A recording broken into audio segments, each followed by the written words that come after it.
जिसने इस ब्रह्मांड को बनाया उसने इसे आयामों यानी कि डायमेंशंस में रचा है। आज वैज्ञानिक इन डायमेंशंस के रहस्य को समझने में लगे हुए हैं। पहले साइंटिस्ट ये मानते थे कि यूनिवर्स की सबसे छोटी चीज एटम है। कई सालों तक इसी बात को माना गया जब तक कि हमारे पास अच्छे माइक्रोस्कोप्स नहीं आ गए।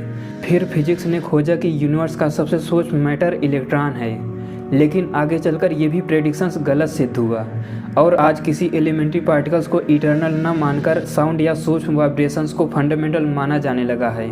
इसे ही स्ट्रिंग थियरी के नाम से जाना जाता है। स्ट्रिंग थियरी कहती है कि ब्रह्मांड सूक्ष्म स्ट्रिंग से बने हैं जो कि हमेशा वाइब्रेट करते रहते हैं, लेकिन स्ट्रिंग थियरी भी इन सूक्ष्म स्ट्रिंग्स या वाइब्रेशंस को पूरी तरह ठीक व्याख्या नहीं कर पाती।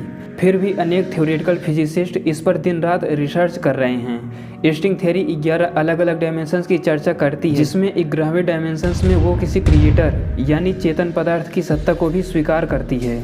इधर स्ट्रिंग थियरी से ही मिलता जुलता एक सिद्धांत जो कि सृष्टि के आदि से ही हमारे बीच चला आ रहा है, वो है वैदिक थियरी ऑफ यूनिवर्स।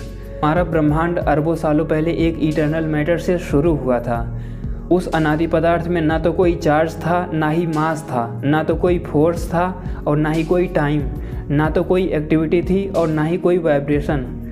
पूरी तरह शांत एक पदार्थ था जो कि अनंत अंधकार में एक रस सब जगह सर्वत्र भरा हुआ था। आज भी वो पदार्थ सर्वत्र है जिसे प्रकृति कहते हैं। प्रकृति के बारे में डिटेल में जानना हो तो इस पर आधे घंटे की हमारी वीडियो है, डिस्क्रिप्शन में जाकर देख सकते हैं।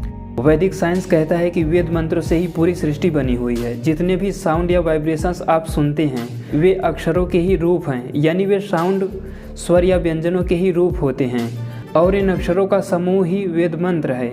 कोई भी वाइब्रेशन या ध्वनि वहाँ से शुरू होती है जहाँ कोई एक्टिविटी शुरू होती है। बिना किसी गति या एक्टिविटी के ध्वनि उत्पन्न हो ही नहीं सकती, भले ही वो एक्टिविटी किसी गति कर रहे सूक्ष्म पार्टिकल्स की ही क्यों ना हो। अगर वो गति कर रहा है पार्टिकल तो उसमें अक्षर हैं और यही अक्षर वेद मंत्रों का एक रूप है। इन्हीं अक्षरों से, इन्हीं वेद मंत्रों से हमारे चारों तरफ दिखने वाले सभी पदार्थ बने हैं। एटम, मॉलिक्यूल्स, पार्टिकल्स भी इन्हीं सूक्ष्म स्पंदनों से बना हुआ है। Vacuum energy, dark matter, dark energy, space भी इन्हीं सूक्ष्म स्पंदनों से बना है। उधर स्ट्रिंग थ्योरी में कहे जाने वाले स्ट्रिंग्स भी इन्हीं सूक्ष्म स्पंदनों से यानी कि वैदिक मंत्रों से बने हुए हैं। ये सूक्ष्म स्ट्रिंग्स वैदिक मंत्र यानी कि अक्षरों के ही रूप हैं और यही अक्षर ही सूक्ष्म स्पंदन हैं, वैदिक मंत्र हैं। आप इन्हें सुन पाएं या फिर ना सुन पाएं, लेकिन जहाँ जहाँ गति हो रही है, कोई एक्टिविटी हो रही है, वहाँ वहाँ ये अक्षर अवश्य हैं और यही अक्षर, यही सूक्ष्म वाइब्रेशन ही वेद मंत्र हैं। वेद इस सृष्टि की पूरी तरह व्याख्या करता है। इस वैदिक विज्ञान के बारे में जानना काफ़ी इंटरेस्टिंग होगा। आज से इस पर वीडियो की एक सीरीज शुरू हो रही है। तो सृष्टि के आदि से ही ऋषियों मुनियों के पास सृष्टि विज्ञान की नॉलेज थी। वे ऋषि महर्षि बहुत बड़े वैज्ञानिक हुआ करते थे। वे सब कुछ जानते थे। सृष्टि का ऐसा कोई भी रहस्य नहीं था जिसे वे ना जानते हों। ये विषय अलग है कि उनके जानने का माध्यम अलग था। वे समाधिस्थ मन से और फिर खुद की आत्मा से इस पूरी सृष्टि को देखा करते थे।